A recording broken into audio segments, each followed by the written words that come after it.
Bonjour et bienvenue dans cette vidéo sur le dimensionnement des ouvrages de rétention par la méthode des débits par puits de projet et le rapport qu'il existe avec la méthode des pluies. Nous allons utiliser une fois encore Hydrolite, l'outil de calcul de Keapolaris.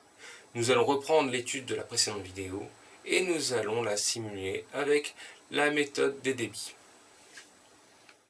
Nous allons rappeler les paramètres en entrée. Tout d'abord, les paramètres de pluie, de la typologie de pluie. Ensuite, nous avons les différentes zones d'apport en entrée. Et enfin, la sortie et le régulateur.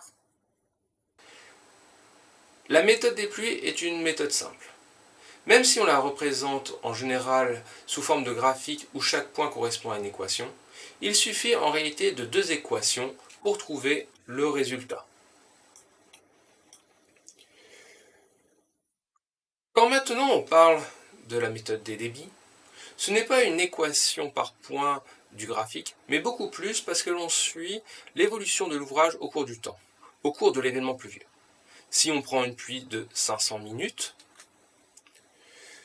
avec un pas de temps de 1 minute, il faut 500 itérations de calcul pour considérer uniquement le comportement pendant la durée de la pluie.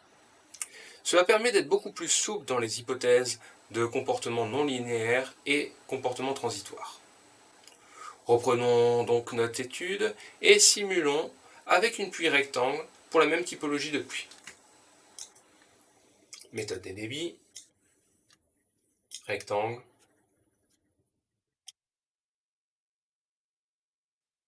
Nous obtenons un graphique similaire à celui de la méthode des pluies. Nous avons mis en place ce concept pour que l'utilisateur puisse faire le parallèle entre la méthode des pluies et celle des débits. Notre but ici est de choisir, encore une fois, le volume maximum. Pour chaque point du graphique a été fait une simulation. Et les graphiques suivants sont le résultat de la simulation qui produit le volume le plus important. Le second graphique correspond aux entrées de l'ouvrage. Autrement dit, les trois zones d'apport, la pluie qui tombe directement dans l'ouvrage, le bâtiment et la zone herbeuse.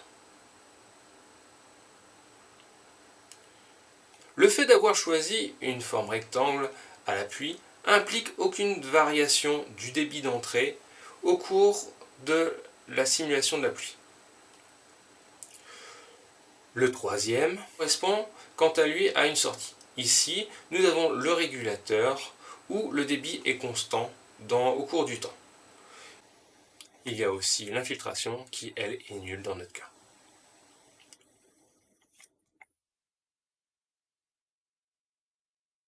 Le quatrième est un bilan des entrées et des sorties.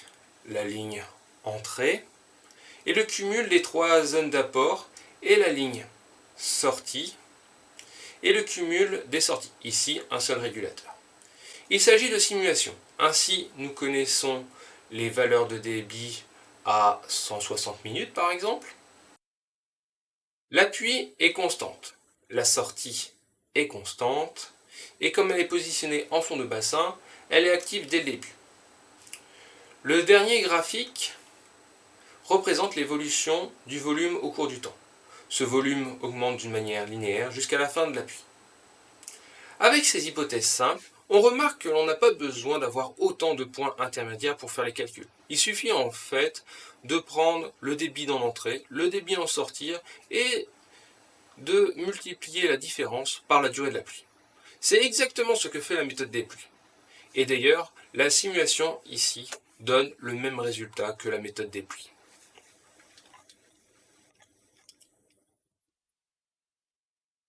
Ici, nous avons, une fois encore, 111 mètres cubes de sortie. Alors, me direz-vous, pourquoi utiliser autre chose que la méthode des pluies? La méthode des pluies utilise des hypothèses simples. Débit en entrée et sortie constante et sortie en fond de bassin. Amusons-nous maintenant et changeons juste une de ces hypothèses, une autre forme de pluie. Nous avions utilisé une pluie de forme rectangle. Choisissons maintenant une forme double triangle. La pluie rectangle est une pluie plutôt utilisée en simulation pour représenter une pluie de type mousson, un peu éloignée de l'Europe. Nous avons donc la possibilité d'utiliser une pluie double triangle qui, elle, permet de représenter une pluie d'orage. Une pluie avec une intensité moyenne, mais surtout avec un pic de pluie, une averse. Cette typologie de pluie correspond plutôt à celle qui nous intéresse. Pour terminer, simulons. La forme du graphique est bien différente. Avant, nous avions pour les longues pluies des volumes qui devenaient négligeables. Ici, les volumes stagnent. En termes de volume maximum, la durée de pluie défavorable est différente et le volume à stocker est supérieur. Ici, nous avons 122 au lieu de 111. En conclusion, nous avons vu comment simuler avec la méthode des débits et le rapport qu'il existe avec la méthode des pluies.